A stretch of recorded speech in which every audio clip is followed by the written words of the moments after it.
The Vorthak's fatal mistake.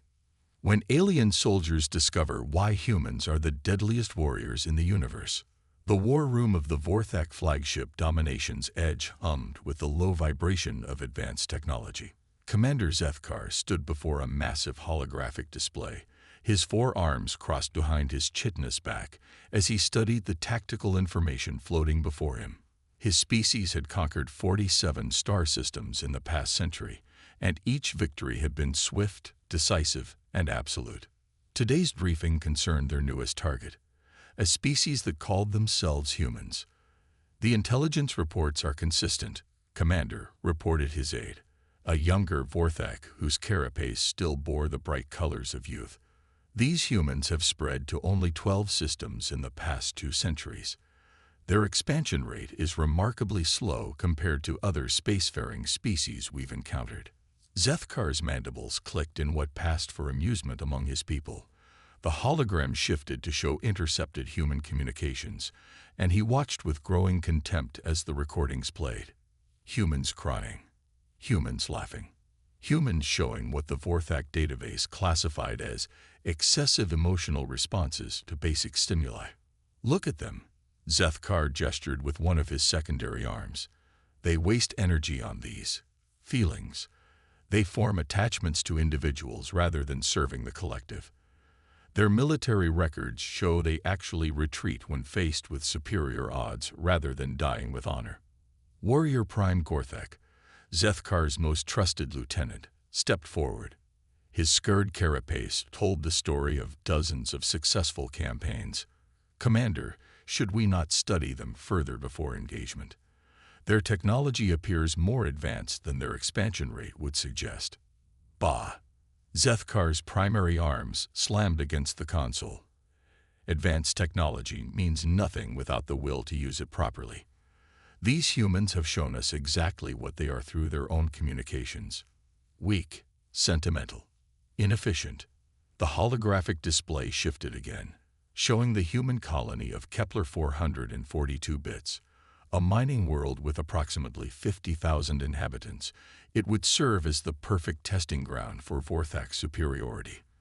The plan was simple: overwhelm the human defenders, capture specimens for study, and prepare for the systematic conquest of human space. The humans have no idea we're coming, Zethkar continued, his confidence radiating through the war room. Their communication networks are pathetically unsecured. We know their patrol schedules, their defensive positions, even their personnel files. This will be the shortest campaign in Vorthak history. What Commander Zethkar didn't know was that at that very moment, Captain Sarah Chen of the Colonial Defense Force was reading his species' tactical manual. The humans had been monitoring Vorthak communications for months, learning their language, studying their methods, and preparing for what military analysts had concluded was an inevitable first contact scenario. Captain Chen sat in the underground command center beneath New Colorado City, the primary settlement on Kepler 442 bits. Around her, dozens of technicians worked quietly at their stations, their faces illuminated by the soft glow of multiple screens. Unlike the rigid hierarchy of the Vorthak war room, the human command center buzzed with collaborative energy. Dr. Webb, what's our latest analysis on their combat doctrine? Chen asked, turning to the xenobiologist who had become their leading expert on Vorthak culture. Dr. Marcus Webb looked up from his tablet, his eyes red from hours of study. They're predictable, Captain. Every campaign follows the same pattern. Overwhelming force, direct assault, complete domination. They've never faced an enemy that adapted to their tactics because they've never given anyone the time to adapt. And their weakness: they can't conceive of strategic retreat. In their culture, withdrawing from battle is the ultimate dishonor. They'll pursue a fleeing enemy even if it leads them into obvious traps. Webb paused, adjusting his glasses. Captain, I think they're about to make the biggest mistake in their military history. Chen smiled grimly. How long until their fleet arrives? 18 hours, based on their current trajectory. Then we have 18 hours to show them what humans do when someone threatens our home. The next morning, The sky above Kepler 442 bits darkened as the Vorthek fleet emerged from hyperspace. 12 massive warships, each the size of a city, hung in the pale dawn sky like harbingers of destruction. Commander Zethkar stood on his bridge, watching the human colony through the ship's sensors. "Initial scans confirm our intelligence," reported his tactical officer. "Minimal defensive installations, no significant military presence. The humans appear to be fleeing." Indeed, the sensors showed streams of humans evacuating the outer settlements, abandoning their homes, and heading toward the mountains. Zethkar's mandibles clicked in satisfaction. As expected, they run rather than fight. Begin the landing operation. The first wave of Vorthek soldiers descended in atmospheric assault craft, their advanced armor gleaming in the alien sun. Each warrior stood 7 feet tall, their natural carapace enhanced with energy shields and devastating plasma weapons. They had never faced an enemy that could challenge them in direct combat. The landing went exactly as planned. Human settlements appeared to be hastily abandoned, with signs of panicked evacuation everywhere. The Vorthek secured landing zones, established communication relays, and began their methodical advance toward the main population center. "Too easy," Warrior Prime Gorthak muttered to himself as his unit swept through an abandoned mining facility. Something felt wrong, but he couldn't identify what. The retreat seemed organized. Too organized for a panicked evacuation. 3 hours into the occupation, the first human counterattack began. It started with the mining equipment. The Vorthak had ignored the massive industrial machinery scattered throughout the settlement, dismissing it as primitive human technology. They didn't realize that Dr. Webb's team had spent months converting mining lasers into weapons, turning excavation charges into precisely placed explosives, and programming automated ore carriers to become remote-controlled assault vehicles. The explosions began simultaneously across 12 different locations. Vorthek soldiers found themselves under attack from equipment they hadn't even considered dangerous. Mining lasers, designed to cut through solid rock, proved devastatingly effective against Vorthek energy shields. Contact. Contact. The communications channels filled with confused reports. "We're taking fire from mining equipment." But the humans weren't finished. As the Vorthak regrouped and began systematically destroying the converted machinery, the second phase began. Human soldiers emerged from concealed positions, but they weren't fighting the way the Vorthak expected. Instead of direct assault, the humans used hit-and-run tactics. They would appear, strike with precision, and vanish before the Vorthak could respond. They used the alien warrior's own tactics against them, exploiting the Vorthak tendency to charge directly toward any threat. Captain Chen coordinated the defense from her mobile command post, watching as her carefully laid plans unfolded. Team Alpha, excellent work on the eastern approach. Team Beta, prepare for Phase 3. Remember, we're not trying to defeat them in direct combat. We're teaching them a lesson. The lesson was about human adaptability. Every Vorthak tactic that worked in the first hour became useless in the second hour as humans observed, learned, and developed countermeasures. The aliens' energy weapons were effective, but humans quickly learned to use reflective surfaces to redirect the shots. The Vorthak's superior armor was impressive, but humans discovered that industrial acid used in mining operations could eat through it in seconds. Most importantly, the humans demonstrated something the Vorthak had never encountered: the ability to learn from their enemies during active combat. "Sir," Warrior Prime Gorthak reported to Commander Zethkar, "the humans are. They're using our own weapons against us. They've captured intact plasma rifles, and they're already modifying them." "Impossible," Zethkar snarled. "Our weapons are genetically coded to Vorthak biology. They've bypassed the coding, sir. They've also improved the design. Their modifications have increased the weapon's efficiency by 30%. For the first time in his military career, Commander Zethkar felt a cold sensation that he didn't immediately recognize: doubt. The reports continued streaming in throughout the day. Humans had somehow hacked Vorthak communication frequencies and were now listening to every tactical discussion. They had reverse-engineered captured equipment and were producing crude but effective copies using mining fabrication units. Most disturbing of all, they seemed to anticipate Vorthak moves before the Vorthak commanders had even finalized their plans. How are they doing this? Zethkar demanded during an emergency tactical meeting. How are they adapting so quickly? Dr. Webb could have answered that question. He was sitting in the human command center, surrounded by captured Vorthak equipment that his team had been studying for the past 8 hours. Human minds, evolved to solve complex problems under pressure, had dissected alien technology with the same methodical precision their ancestors had used to survive ice ages and plagues. The fascinating thing about the Vorthak, Webb explained to Captain Chen, is that they've never had to innovate under pressure. Every battle they've fought has been won through overwhelming superiority. They've forgotten how to adapt because they've never needed to. And humans. Humans have been adapting or dying for our entire evolutionary history. It's what we do best. As the first day of combat ended, the casualty reports painted a picture that no Vorthak commander could have imagined. Despite facing a technologically superior force with better weapons and armor, the humans had inflicted significant damage while suffering minimal losses themselves. But the real revelation came with the prisoner exchanges. The Vorthak had managed to capture several humans during the fighting, expecting to find the broken, terrified creatures their intelligence reports had suggested. Instead, they found calm, determined individuals who showed genuine concern for their captors' wounded. "Your warrior is badly injured," one human prisoner said to Warrior Prime Gorthak, indicating a young Vorthak soldier whose carapace had been cracked by an explosion. "I'm a medic. I can help." Gorthak stared at the human in confusion. "You offer to heal your enemy." "I offer to heal someone who's hurt," the human replied simply. "That's what medics do." This act of compassion, witnessed by dozens of Vorthak soldiers, created the first crack in their certainty about human nature, but it was just the beginning.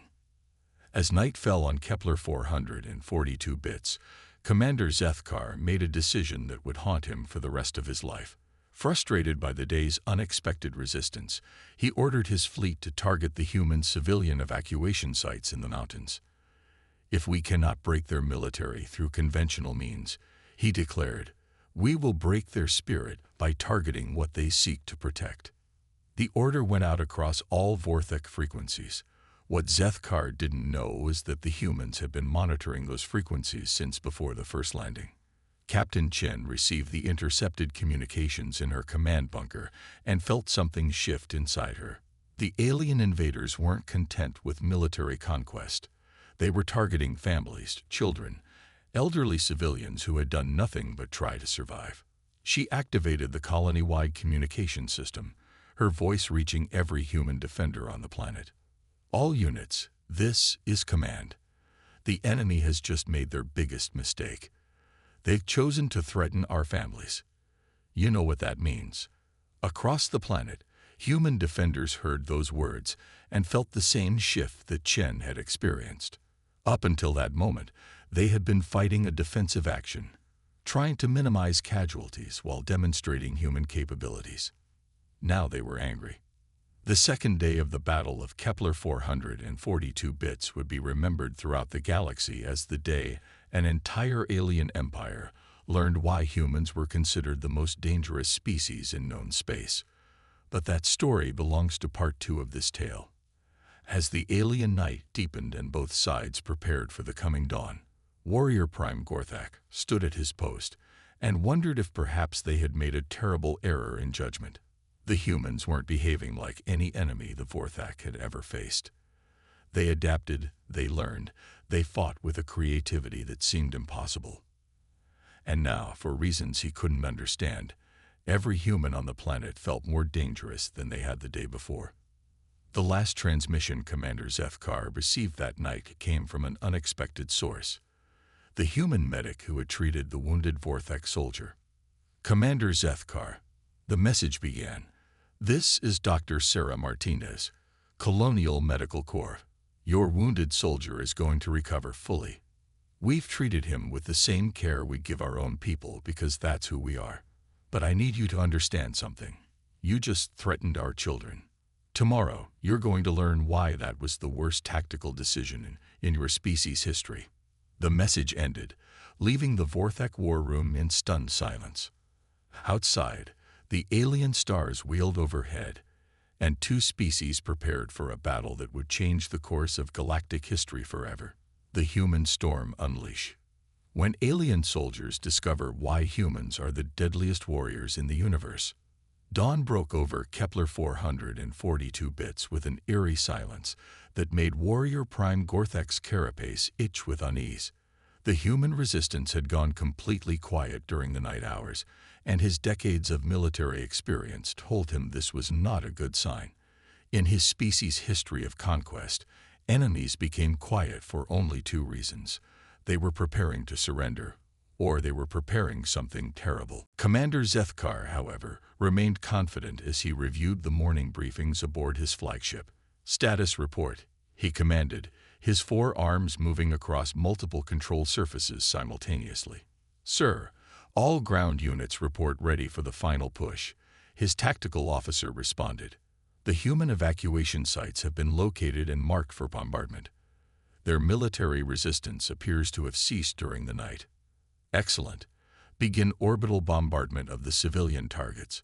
Once we break their spirit, the remaining military units will surrender without further resistance." What Zethkar couldn't see from his orbital position was the transformation that had occurred in every human settlement during those quiet night hours. Captain Chen had not spent the darkness resting. Instead, she had coordinated the largest rapid deployment of human ingenuity in the colony's history. Dr. Webb emerged from his laboratory, exhaustion clear on his face, but excitement burning in his eyes. "Captain, we've done it. We've cracked their communication encryption completely. We can now intercept and decode everything they say in real time." "How is that possible?"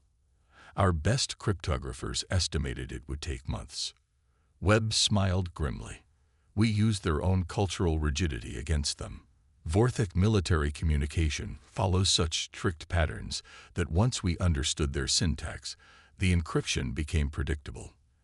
They never change their protocols because change is seen as weakness in their culture." Captain Chen activated her command console, and suddenly every human unit on the planet could hear Vorthak communications as clearly as if they were speaking English. The psychological advantage was immediate and devastating. "All units, you can now hear their battle plans before they execute them. Use this information wisely. Remember, they threatened our families.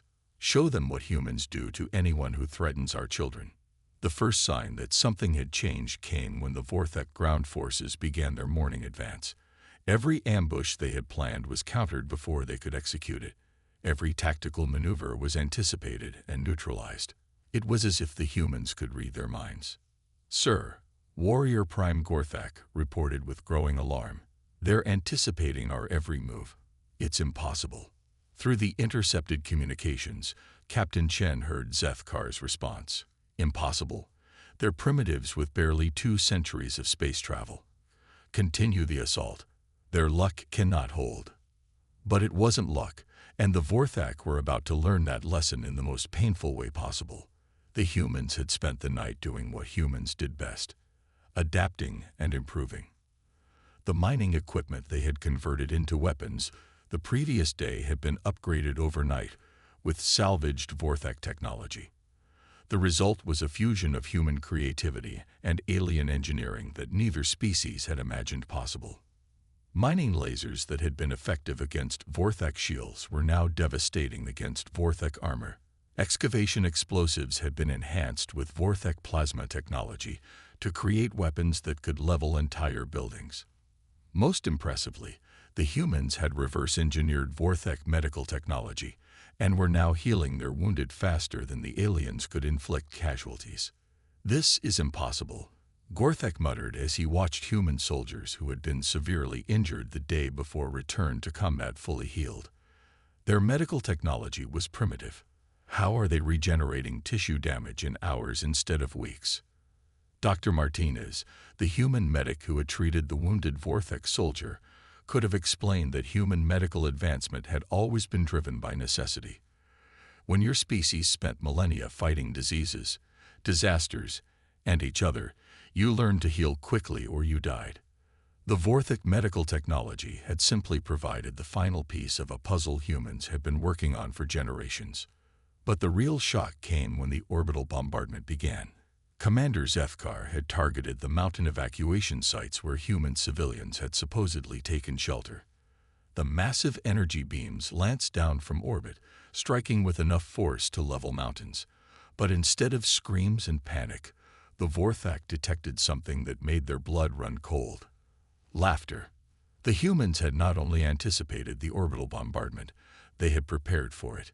The evacuation sites were elaborate decoys constructed from mining equipment and populated with holographic projections. The real civilians were safely hidden in deep underground facilities that had been carved out by mining equipment over the past several months. But more than that, the humans had turned the orbital bombardment into a weapon. "Sir," the Vortex sensor officer reported with barely controlled panic, "the energy from our bombardment is being redirected somehow. It's being channeled into their industrial facilities." Dr. Webb had spent months studying human and alien energy systems, and he had realized something that no Vortex scientist had ever considered. Bombardment energy could be captured, stored, and redirected. The humans had turned their entire mining operation into a massive energy collection system. "All units," Captain Chen's voice carried across every human communication channel. "The enemy has just provided us with enough power to run our operations for the next 6 months. Thank them by showing them what we can do with it." The newly energized human facilities began producing weapons, equipment, and defensive systems at a rate that defied Vortex understanding. Automated factories that had been designed to process ore were now churning out advanced weaponry that combined the best of human and Vortex technology. But the humans weren't finished with their surprises. Throughout the night, Dr. Webb's team had been studying not just Vortex technology, but Vortex biology. They had discovered something that would change everything. The Vortex were not the only species they had encountered. "Captain," Webb reported excitedly, "we found genetic markers in their technology that belong to at least 6 different species. The Vortex haven't just conquered other worlds. They'd been enslaving the survivors and forcing them to develop technology." This revelation gave Captain Chen an idea that would demonstrate the fundamental difference between human and Vortex nature. Using the captured communication systems, she broadcast a message on all known frequencies in 17 different languages that the humans had identified in Vortex databases, to all enslaved species within the Vortex Empire. "This is Captain Sarah Chen of the Human Colonial Defense Force. We know you're out there. We know you've been forced to serve against your will. If you're listening to this, know that humans do not abandon their allies. Help us defeat our common enemy, and we will help you reclaim your freedom." The response was immediate and overwhelming.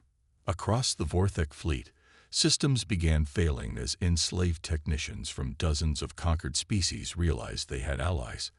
The carefully maintained ships that had conquered 47 systems suddenly found themselves sabotaged from within by the very beings the Vortex had thought they controlled completely. "Sir," the Vortex chief engineer reported in panic, "we're experiencing system failures across all ships. It appears our technical staff are engaging in coordinated sabotage." Commander Zethkar felt the cold grip of true fear for the first time in his life. How? How did the humans contact our slaves? They didn't just contact them. "Sir," they offered them something we never did: freedom and partnership instead of slavery and domination. This was the moment when the Vortex began to understand what they were truly facing. Humans didn't just fight for themselves. They fought for others. They built alliances instead of empires. They offered partnership instead of conquest. And in that moment, Commander Zethkar realized that his species had encountered something they had never faced before: an enemy that was stronger than they were because it fought for something greater than personal glory. The tide of battle turned completely in the space of 1 hour. Vorthek ships, sabotaged from within, began losing power and weapon systems. Ground forces found themselves cut off from orbital support and facing human defenders who seemed to have unlimited resources and perfect intelligence about Vorthek movements. But the humans had one more lesson to teach. Instead of pressing their advantage to annihilate the Vorthek forces, Captain Chen did something that no Vorthek commander could have comprehended. She offered terms of surrender. Commander Zethkar, her voice came across all Vorthek communication channels. You are defeated. Your ships are disabled, your ground forces are surrounded, and your enslaved allies have turned against you. But we are not you. We do not execute prisoners. We do not enslave the defeated. Surrender now, and your people will be treated with the same dignity you should have shown others. Warrior Prime Gorthak, who had been listening to the human communications all day, made a decision that would save his life and change his species forever. Against all Vorthek military tradition, he laid down his weapons and approached the human lines under a flag of truce. I wish to speak with your commander, he announced to the human soldiers who met him. I have information that may prevent further bloodshed. Captain Chen met with Gorthak in person, and for the first time, a Vorthek warrior saw a human face to face without the intention of killing them. What he saw challenged everything his species believed about human nature. You made the same mistake many species have made throughout history, Chen replied. You confused compassion with weakness and cooperation with primitive behavior. Humans are dangerous not because we enjoy violence, but because we will do absolutely anything to protect those we care about. Your species cares about beings you have never met. Every intelligent species deserves freedom and dignity. That's not weakness, Commander. That's strength. The formal surrender came 6 hours later. Commander Zethkar, faced with the complete collapse of his invasion force and the rebellion of his enslaved technical staff, had no choice but to acknowledge defeat.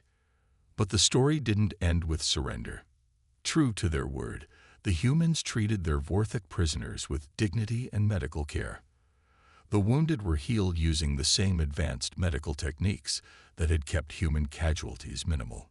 The captured soldiers were housed in comfortable facilities and provided with food that met their biological needs. More importantly, the humans began the process of freeing the enslaved species that had been forced to serve the Vorthek Empire. Dr. Webb led a team of human scientists who worked with liberated alien technicians to develop transportation for the former slaves to return to their homeworlds. Captain Chen coordinated with newly freed alien leaders to establish communication networks that would prevent future conquests. The humans had not just defeated the Vorthek. They had liberated an entire empire. The news of what happened at Kepler 442 bits spread across the galaxy faster than hyperspace travel. The mighty Vorthek Empire, conquerors of 47 systems, had been defeated by a single human colony. But more than that, they had been defeated by principles that most galactic civilizations have forgotten: cooperation, adaptation, and the willingness to fight for others rather than personal gain. 6 months later, Warrior Prime Gorthak stood before the reformed Vorthek High Council, delivering a report that would change his species' military doctrine forever. The humans are not like us, he concluded. They do not fight for conquest or glory. They fight to protect others. They do not seek to dominate their enemies. They seek to understand them.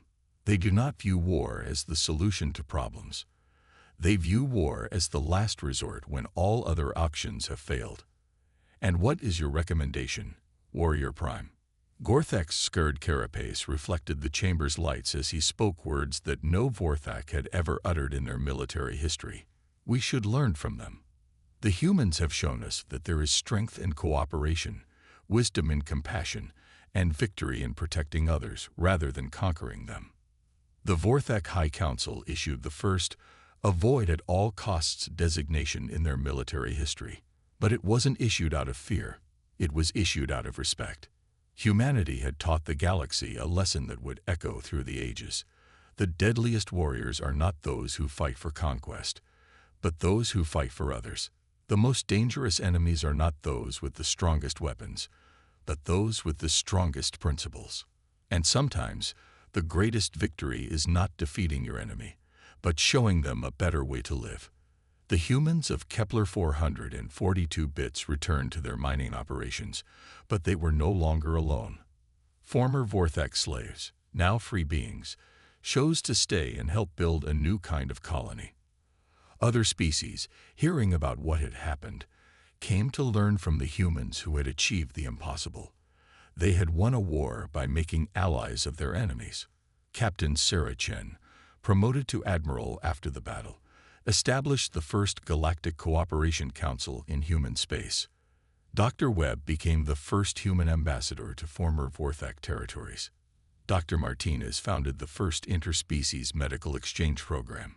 The galaxy had learned why humans were the deadliest warriors in the universe, not because they were the strongest or the most advanced, but because they fought for something worth dying for. And in doing so, they found something worth living for. And in the depths of space, on a small mining world called Kepler 442 bits, the legend was born that would be told for 1,000 generations.